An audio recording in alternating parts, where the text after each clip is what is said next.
Hello, everyone. I'm sure I've been introduced already, but my name is Sara Crabb. I'm one of the weekend volunteers at the museum. I am an elder of the United Reformed Church here in Malmesbury. I've had a long fascination with the difference between church and chapel, especially here in Malmesbury, where we have this varied and rich history with our medieval abbey. But we also have a very large number of non-conformist chapels.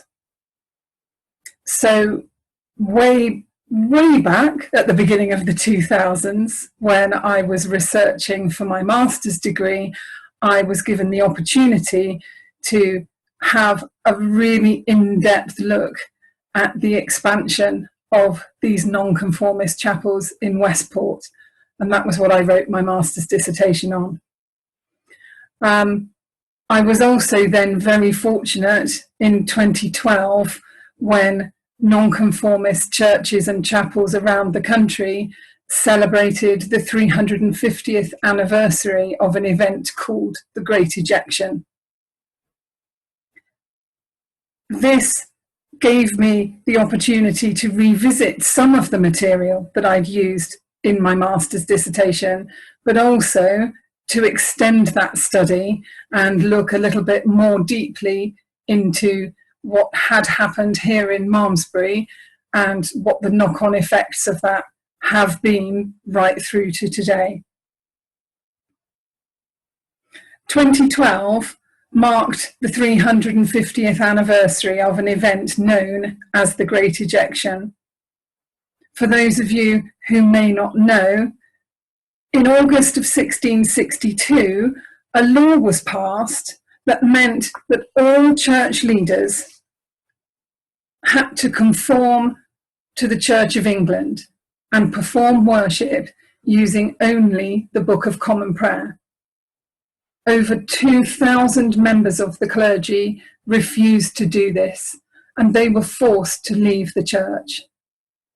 And it is at this point that the word nonconformist comes into being, because these clergymen refused to conform. The term nonconformist is widely applied to mean any Protestant denomination outside of the Church of England.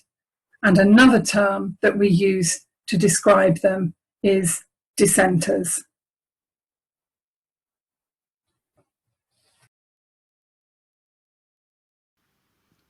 Well, to quote The Sound of Music, let's start at the very beginning. 1662. Well, correction. 1662 was not really the beginning. Dissenting communities already existed all around the country. Presbyterian, Independent and Reformed churches had been the national religion during the time of Oliver Cromwell and with the Commonwealth and Protectorate. Malmesbury was markedly different to other villages and towns of a similar size, simply because Malmesbury was free. Never ever underestimate the importance and in many ways the power of the old corporation. Other towns were still subjects of their local landowner and experienced a stranglehold of manor and parish church, or squire and parson. I believe that the proliferation of nonconformist denominations in Malmesbury is actually a direct reflection of this. We are lucky in many ways. We have both old dissent, that is to say, Presbyterians, Congregational, Anabaptist and Baptists, and also Quakers. But we also have new dissent, all kinds of Methodists. The Primitive Methodists and the Wesleyans became permanent fixtures, and of course, as members of FOAM, we all know about the Moravians. We must remember Dissenting from the state church is illegal through many centuries. We think about the Lollards in the 1400s, their Bibles hidden, only the family being allowed to worship together.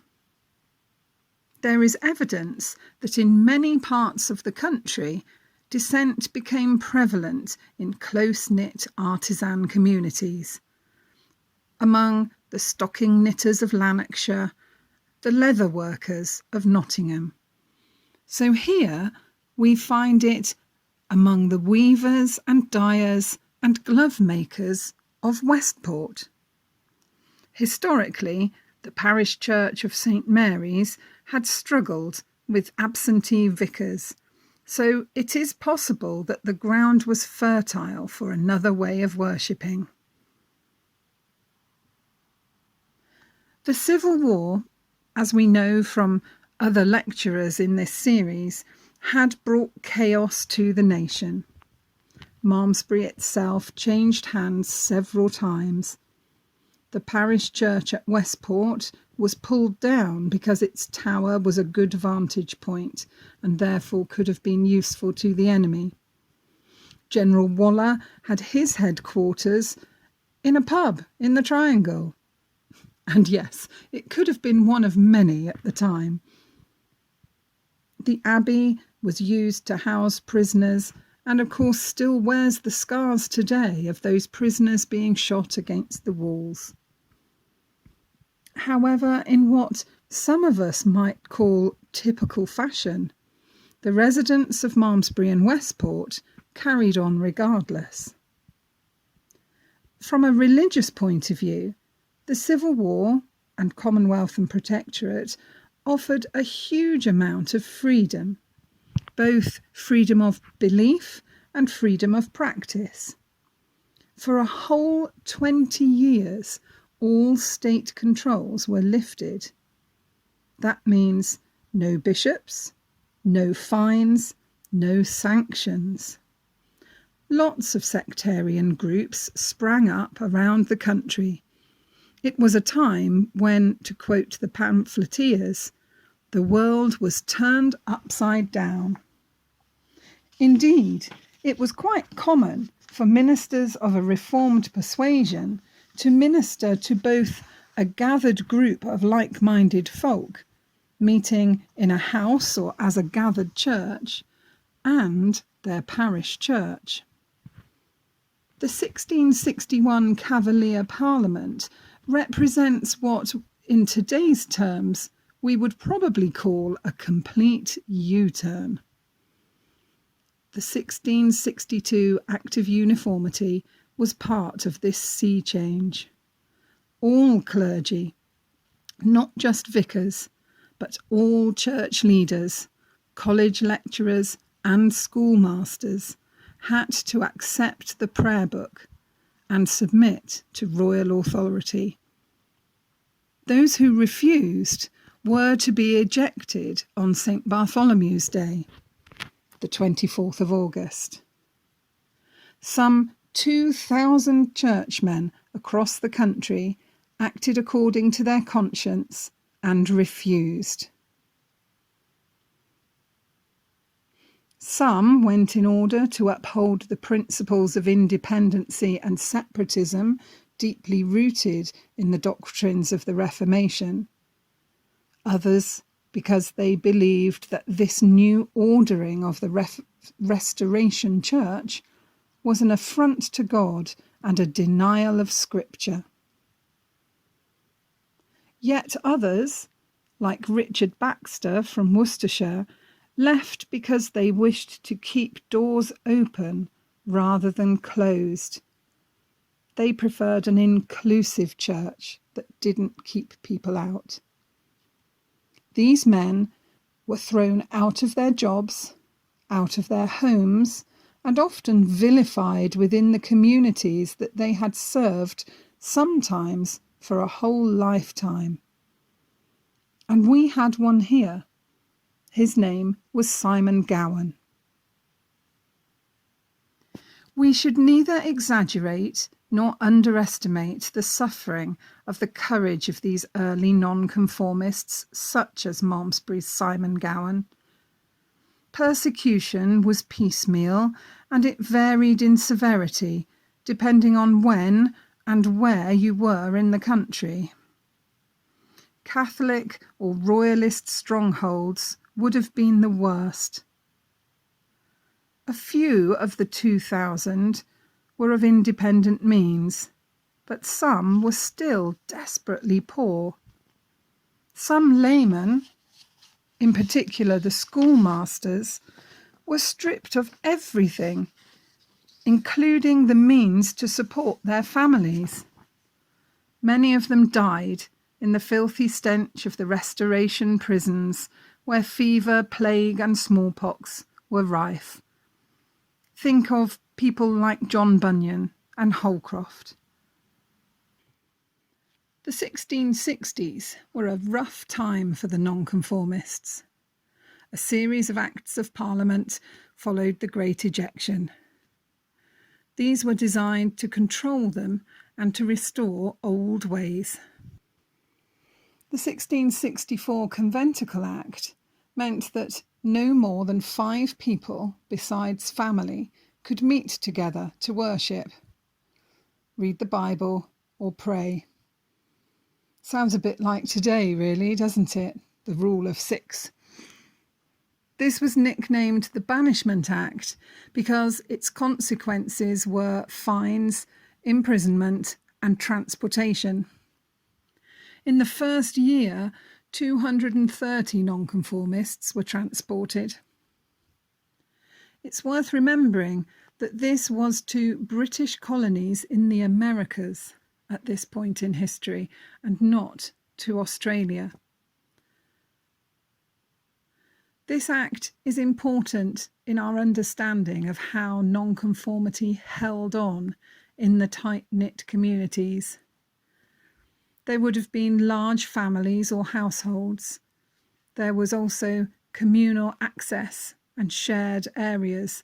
So we're thinking about these lofts, shared weaving lofts and things like that. The 1665 Act for restraining nonconformists from inhabiting corporations is also known as the 5 Mile Act. This forbade ministers from going within 5 miles of any incorporated town or place where they had previously served, or from teaching in the schools there. Malmesbury's 5 Mile Chapel was actually at Brinkworth, and probably looked a bit like this. But it's because of these acts that old dissenting meeting houses are often so hard to identify.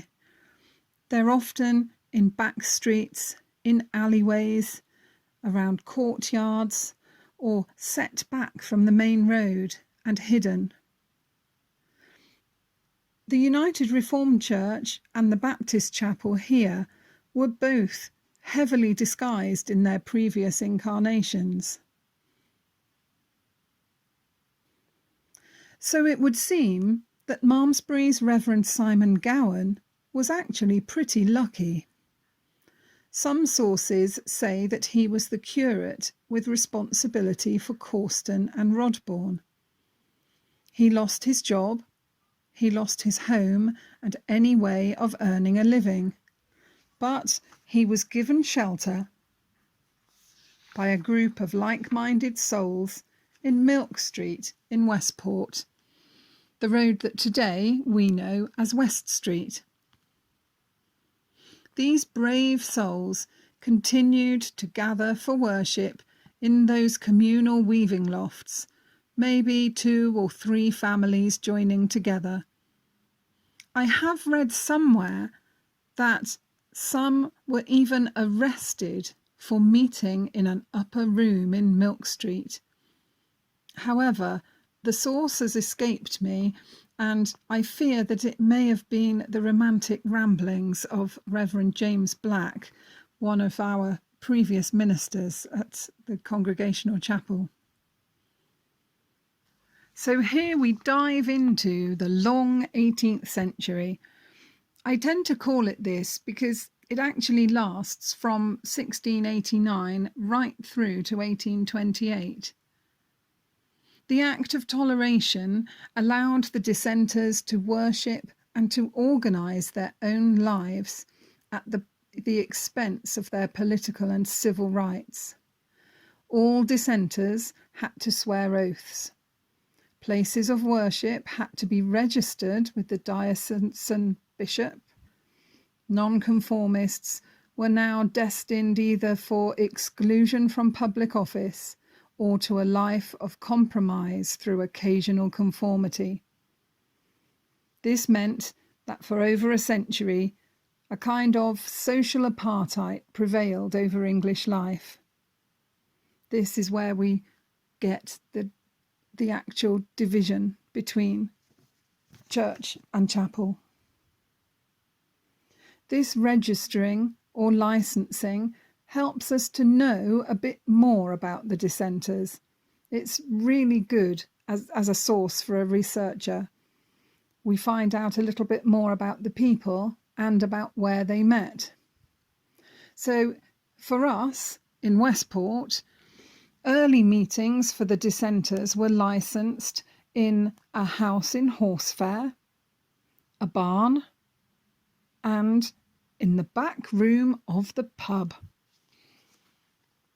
Try to remember that the marketplace where they sold the horses would more than likely have had a row of open-sided barns or animal sheds along one side. There is slightly conflicting and confusing historical evidence about the original dissenting chapel in Westport. And in 1672, following the death of Simon Gowan, William Conway came to serve the dissenting congregation. He was a Presbyterian and he was expelled from Oxford University. He was licensed to preach at a barn in Westport. By 1788, there was a chapel in the Horsefair, and this would have been the chapel which Moffat, the antiquarian, who was also a minister in his own right, this would have been the chapel which Moffat served. Now, there's a possibility that it would have looked like this. We think that it was the chapel which was converted from the original barn, so it could well have been a long, low building with windows in the sides like this. During this point, the dissenting ministers of Malmesbury were supported by something called Melhuish's annuity, and this was a grant of land and rents which were given to support a dissenting minister. Now they were across, I believe, at Startley, and there was also another land grant which it was up by the Red Bull. During the same period, we also have Quakers within Malmesbury. There are several Quaker families who lived at Burton Hill between 1669 and 1750. There is a house licensed for Quaker meetings in 1695. We also know about a Quaker meeting house on Cole Park. We know about this thanks to the late John Bowen. There was a Quaker Sunday school opened in 1827, but at no point do we have any evidence for a Quaker meeting actually within the town of Malmesbury. So fascinating again to see how the different dissenting communities were hidden away around the edges. We also have evidence for Anabaptists.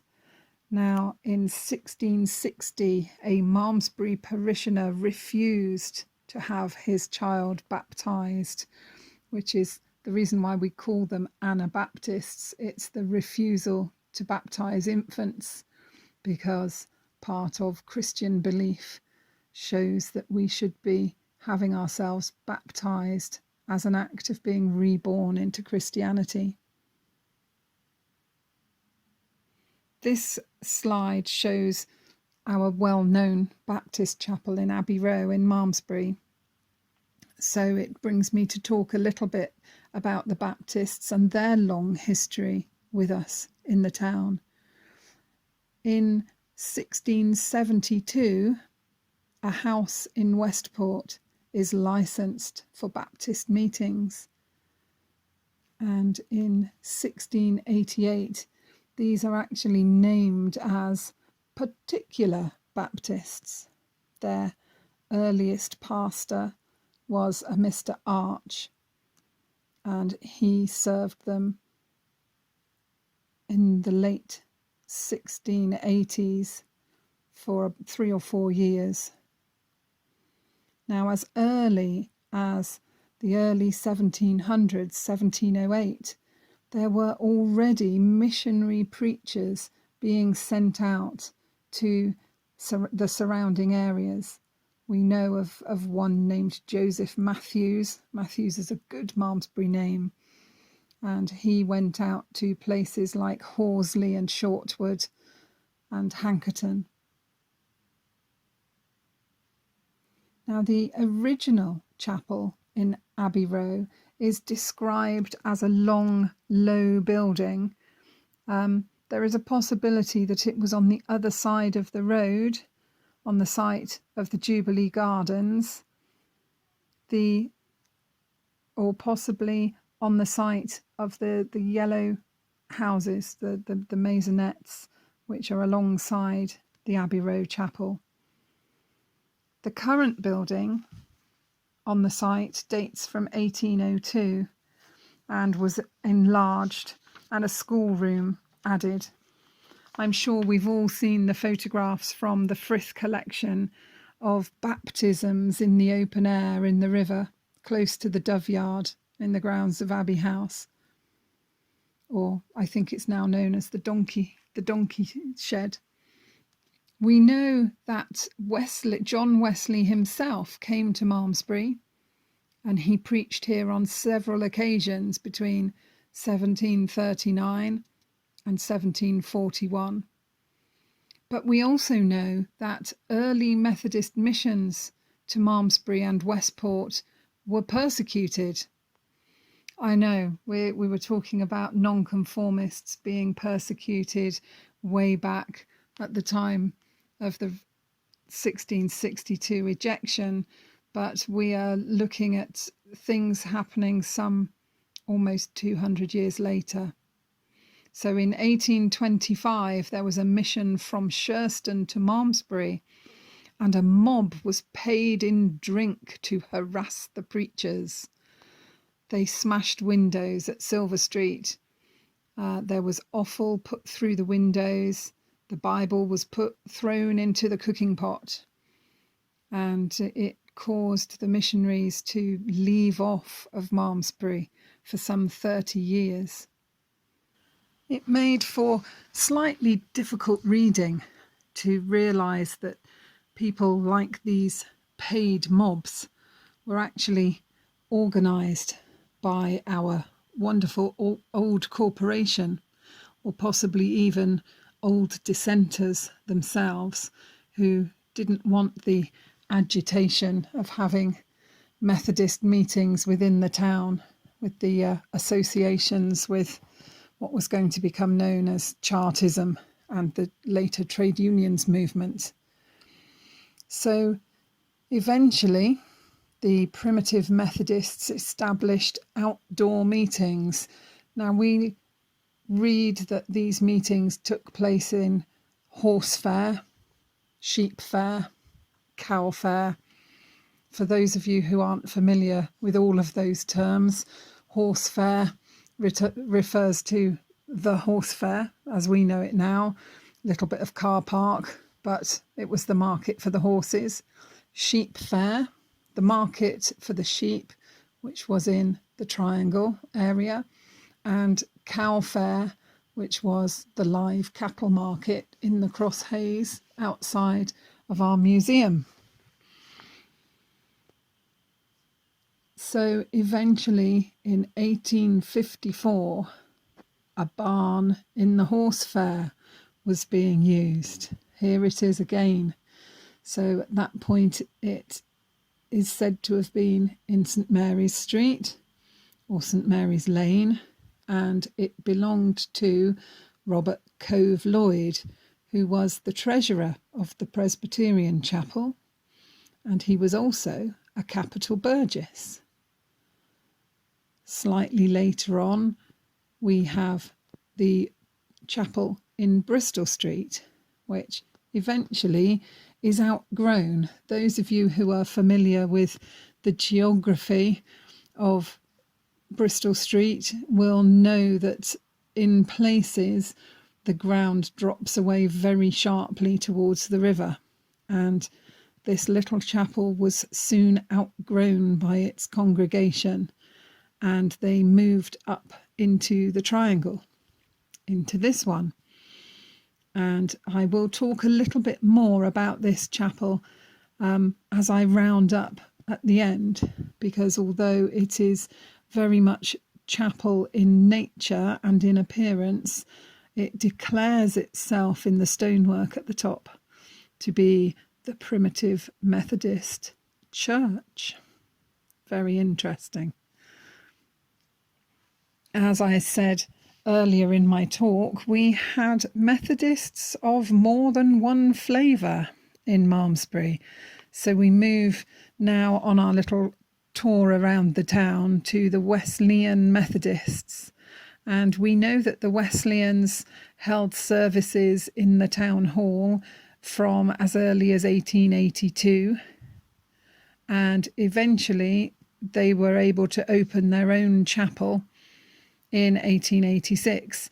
Now, this is the building, or the parts of the building of the town hall, which we now know as the Wesleyan Hall, and the schoolroom at the town hall.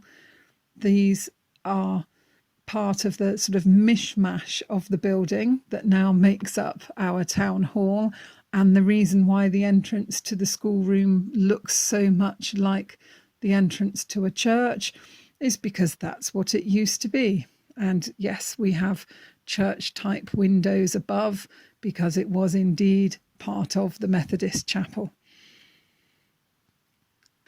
Here we are then, our very familiar Moravian chapel, now known as the Rousing Building. All of us are very familiar with the trials and tribulations of this place that is now forms part of our Athelstan Museum. We have a Protestant denomination exiled from Saxony in the 15th century, and the founder, as we know from David's marvellous book, was Jan Hus. We also have quite a complicated history in this part of the country. John Kennick, who was a follower of George Whitefield, who was part of the original Methodist movement. He's generally associated with Lady Huntingdon's connection. He applied to have his meetings taken on by the Moravian Church rather than by the Methodists. And Moravian meetings had actually been taking place in Malmesbury from around the early 1740s, 1742, and they move into their church in Oxford Street in 1770. And I think we would all acknowledge from the front aspect of the Rousing Building, that long, low shape with the relatively plain arched windows, very, very typical of many of the dissenting meeting houses that we've been looking at today. Well, this is a photograph of the Silver Street Chapel. Many of you will now be familiar with it as our local Masonic hall. And in 1792, there was a cottage certified for independent meetings. This cottage was in Silver Street, and by 1800, 2 cottages had been put together and converted to form a meeting house.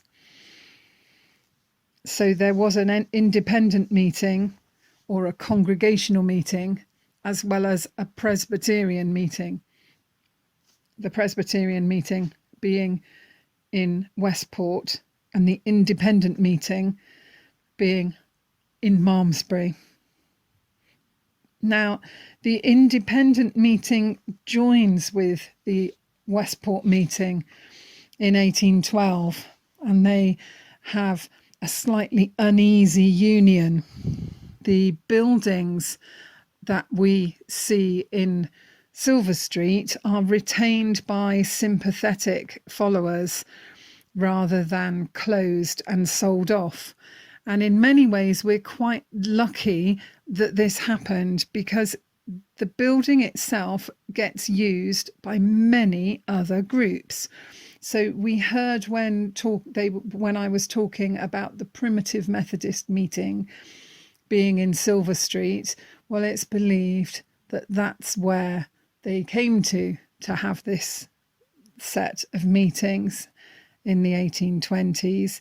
We also have a fabulous resource from the Baptists about a secession meeting where a group came out of the Baptist church in an argument over music.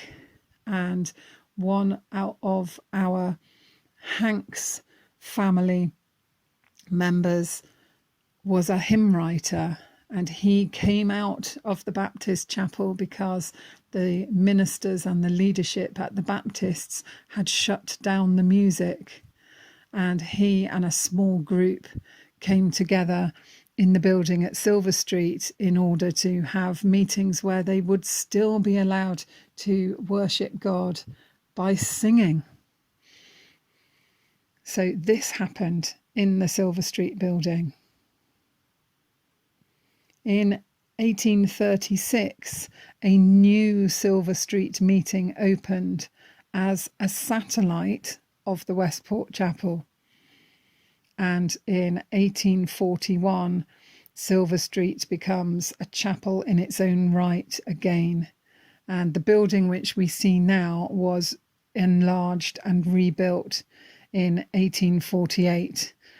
So we know that independent meetings had been going on there for some time, but the chapel building now used by the Masons dates from 1848. It's during a similar time period to this that the dissenting meeting at Corston were given a barn by William Giles, and there are records within the URC records that show that this barn was given by somebody called William Giles, and it was fitted out as a chapel at the cost of £30. It's quite nice to read back through some of these pieces of old paperwork and documents and see familiar names from the villages, the name of the carter who delivered the goods and carried away the stone and things like that.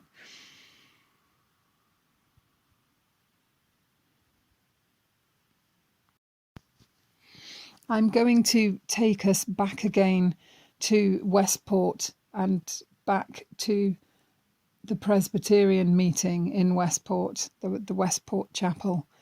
In 1828, the chapel there was enlarged and classrooms were erected above. And this was the scheme of the Reverend or Dr. Rayban, who recorded that the church had been obliged to solicit the benevolent aid of all who are friendly towards Sunday schools in general, and the pious instruction of the destitute and ignorant.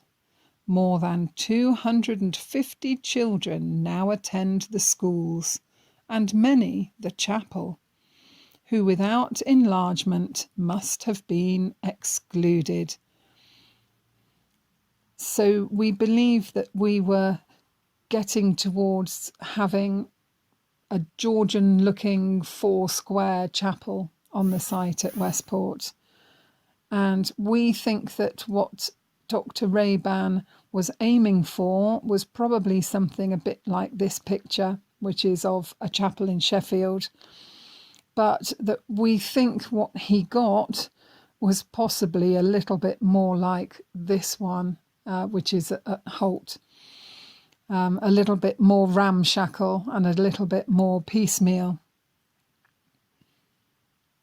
Ray-Ban is rather naughty in what he records, and he fails to mention in any of his minutes and his recording, he fails to mention that under his previous incumbent, James Edward, when this uneasy union was formed between the Independent meeting at Silver Street and the Horse Fair Presbyterian, at the point when the Silver Street meeting house was closed and sold off, although the building itself was retained by sympathetic followers, the proceeds went to fund the greater parts of the enlargements at Westport. So part of the reason for closing the one meeting was in order to benefit the other. It's quite a modern way of doing things, but this was way back in the 1820s, 1810s and 1820s.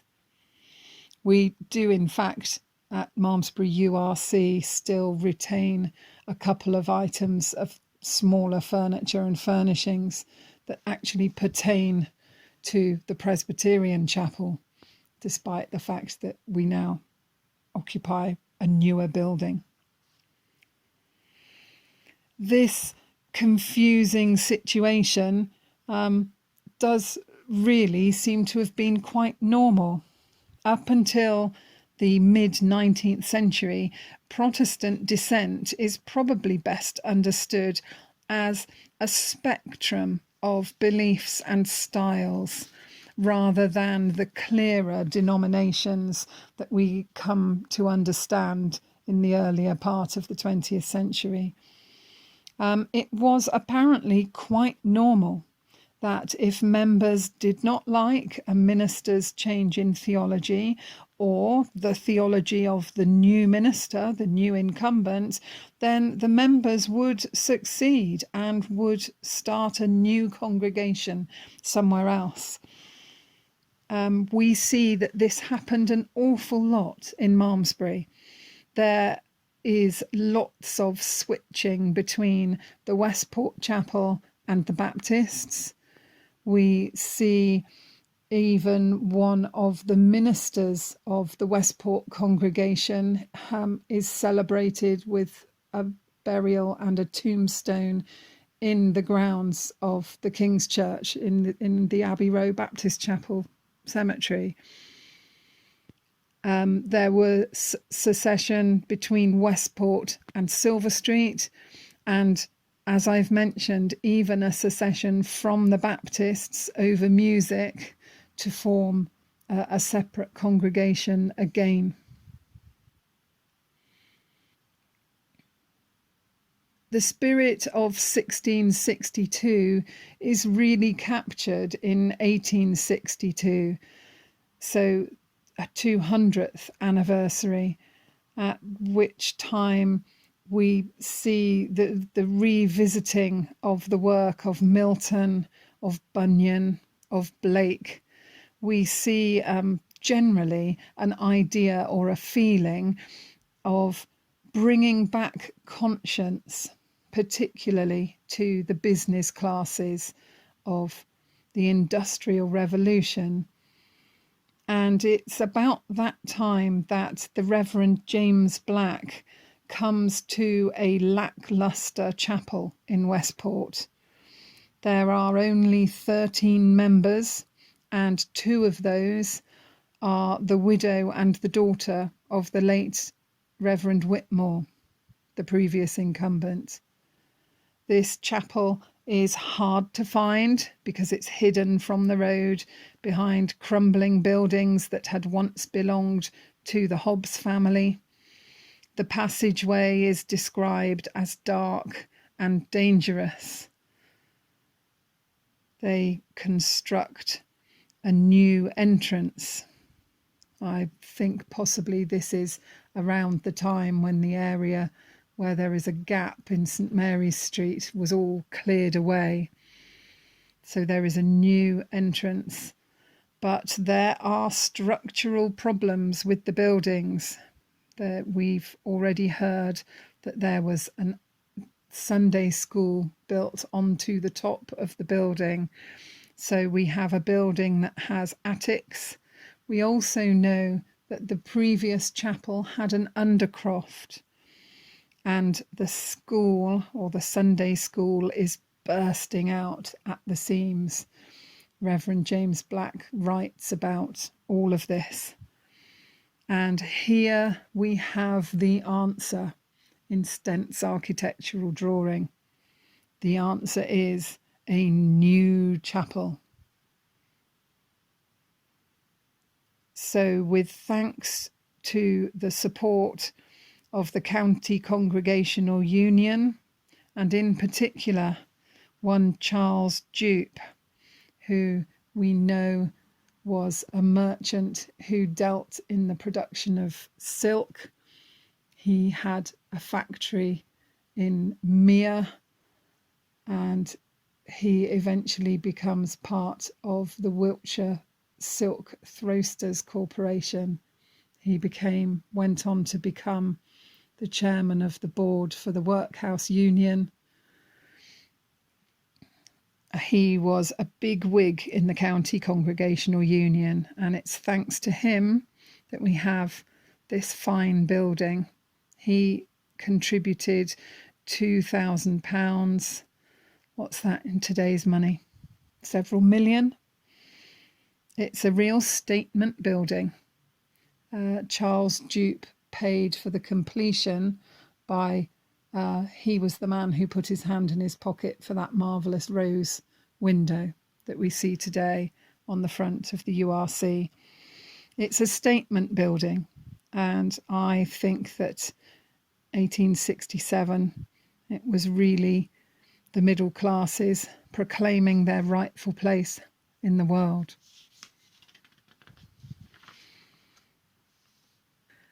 So we have several pictures which at first glance look exactly the same, because you see the edifice, the front of the building, and you think, oh yes, we know this building.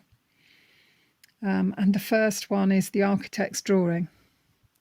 The second one is the earlier one, and it shows the different shapes of the garden at the front.